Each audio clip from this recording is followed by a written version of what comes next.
Story 1, provided by Jason Miller. I found the ad at Henry's Diner. It was for a summer job, offering $200 a day. I wasn't exactly hurting for money, but the cash was too good to pass up. Easy work, it said. I called the number, expecting some kind of odd maintenance gig. The man who answered was brief and a bit cagey. He gave me directions to an old cabin miles outside town, didn't ask many questions, and didn't even tell me his name. That should have been the first red flag. The work was simple enough, just clearing brush and maintaining the land around a dilapidated cabin. The owner, a middle-aged guy who looked worn from years of hard labor, showed up only to drop off supplies and disappear without much conversation. He told me I'd need to stay at the cabin for the week to avoid the long drive back and forth. It was isolated, sure, but I didn't mind. I liked the solitude. At first, the quiet felt peaceful, until it wasn't. After a couple of days, strange things started happening. Nothing supernatural, just unsettling. I'd find my tools moved from where I'd left them. At night, I'd hear what sounded like someone walking outside, but whenever I looked, no one was there.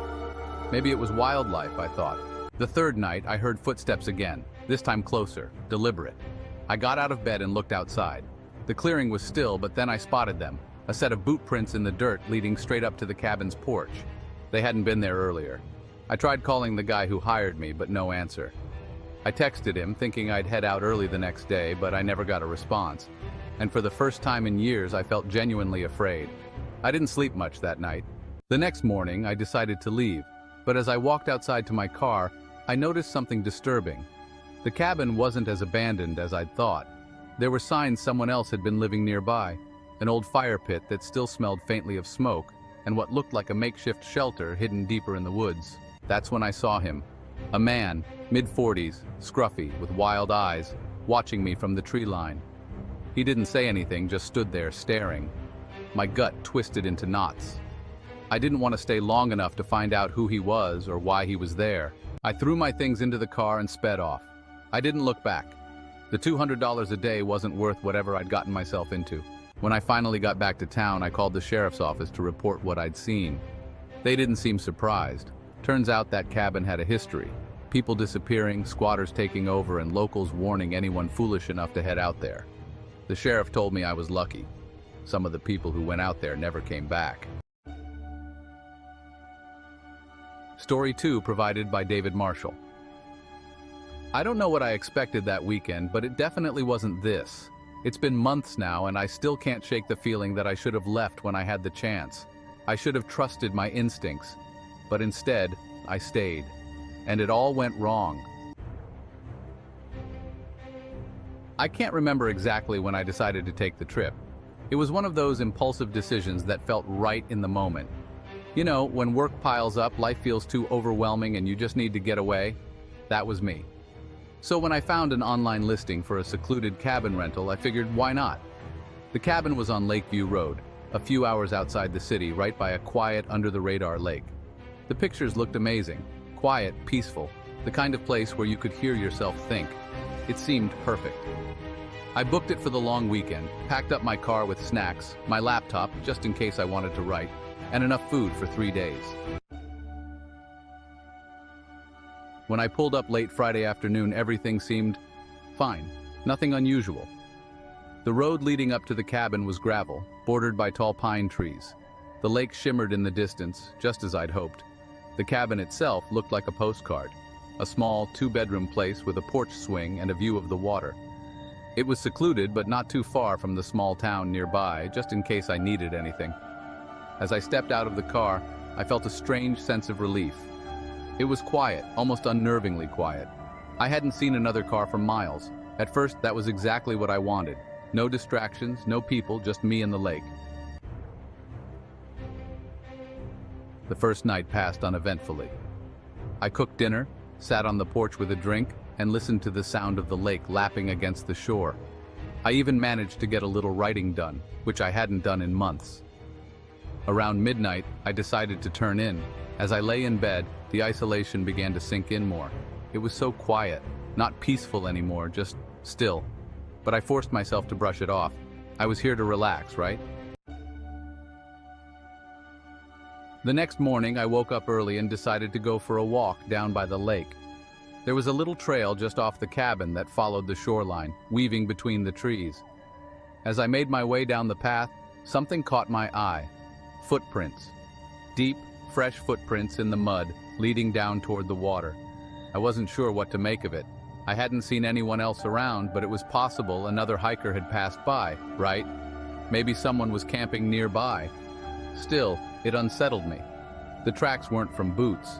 They looked more like someone walking barefoot.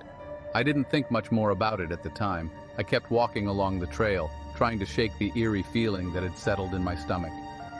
The rest of the day went by uneventfully. I spent some time reading on the porch, cooked lunch, and relaxed. But that night, everything changed. It was around 11 p.m. I was sitting inside working on my laptop when I heard it. A knock at the door. Not a loud knock, just a soft, hesitant tapping. I froze. Who could possibly be out here at this hour? There was no one around for miles, and I hadn't seen a single person since I'd arrived. My heart started pounding as I slowly stood up, staring at the door. Tap, tap, tap. The knocks came again, this time a little louder. I walked toward the door, cautiously. I don't know why, but I didn't turn on the porch light. I just stood there, my hand hovering over the door handle. For a split second, I thought about opening it, just to see who or what was out there. But something in me screamed not to. Instead, I called out, "Hello? Who's there?" Silence. I waited, holding my breath, but there was no response. I listened for footsteps, for the sound of someone walking away, but all I heard was the wind rustling through the trees. After what felt like an eternity, I slowly backed away from the door, trying to calm the racing thoughts in my head. I told myself it must have been an animal, a deer maybe, but something about those knocks felt too deliberate. The next morning, I woke up exhausted. I hadn't slept much after the incident. I kept replaying the sound of the knocks in my head, trying to rationalize it. Maybe someone had gotten lost and knocked on the wrong door. I decided to go into town just to get out of the cabin for a while. When I got to the small convenience store, I mentioned the knocks to the cashier, hoping he might know if anyone else was staying nearby. He just shook his head. "Not this time of year," he said, frowning. "You're probably the only one out there. Place is pretty dead until the tourists come through in August." That didn't make me feel any better.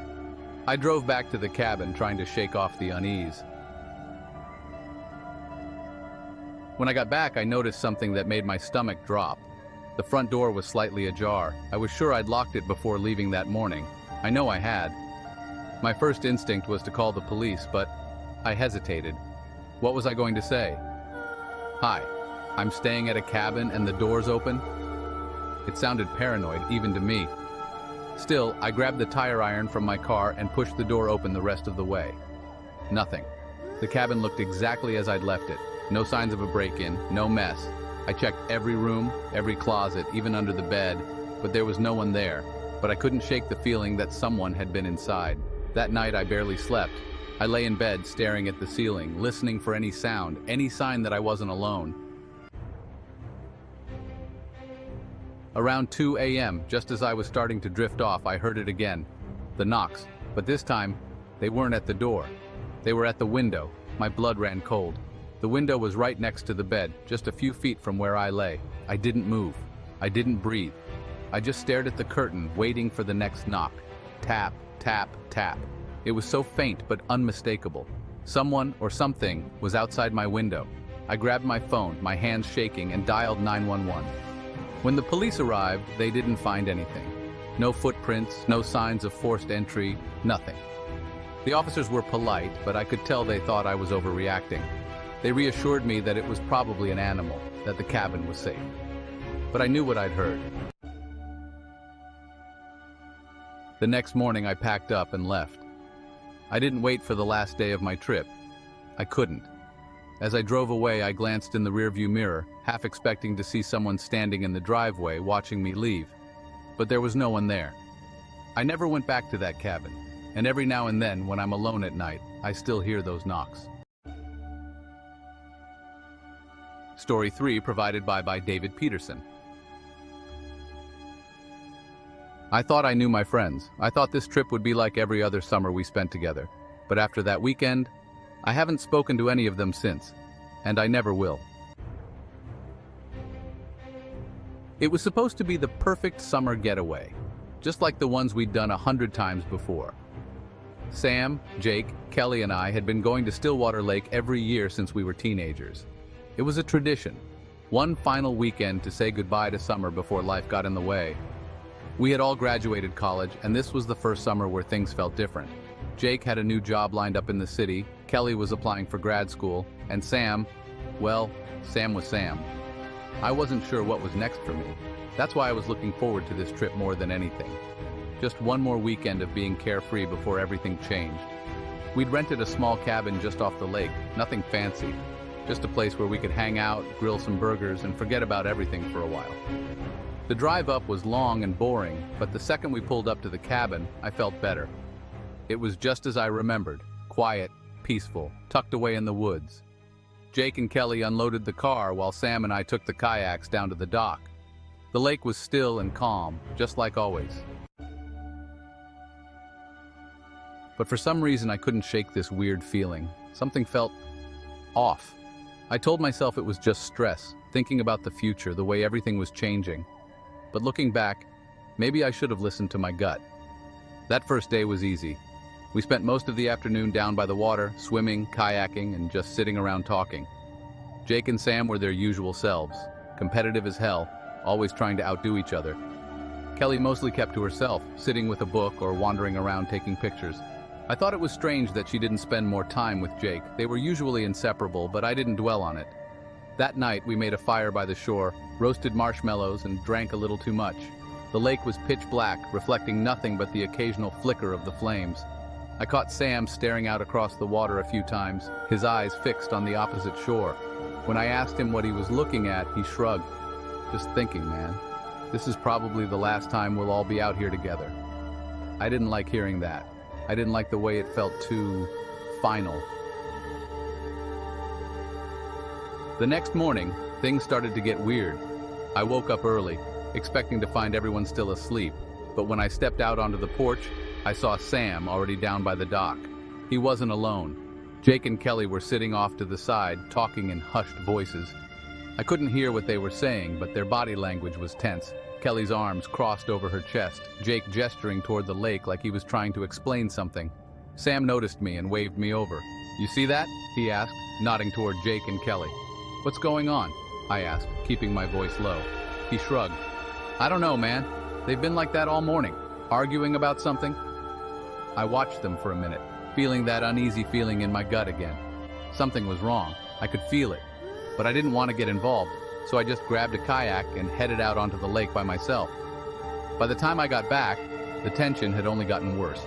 Jake and Kelly were barely speaking, and Sam kept making jokes to try and lighten the mood, but it wasn't working. The atmosphere had changed, and the carefree vibe from the day before was gone. That night, after dinner, I pulled Sam aside. "Do you know what's going on with them?" I asked, nodding toward Jake and Kelly, who were sitting on opposite sides of the fire, not looking at each other. Sam shook his head. "I don't know, but I don't like it. Something's off with them. Maybe we should cut the trip short, head back early?" I didn't want to leave, but I couldn't deny that the trip wasn't going the way I'd hoped. It felt like there was this invisible wall between us all now, and no one was saying what they were really thinking.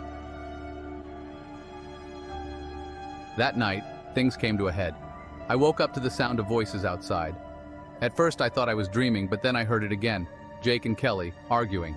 I slipped out of bed and peeked through the window. They were down by the lake, their voices low but heated.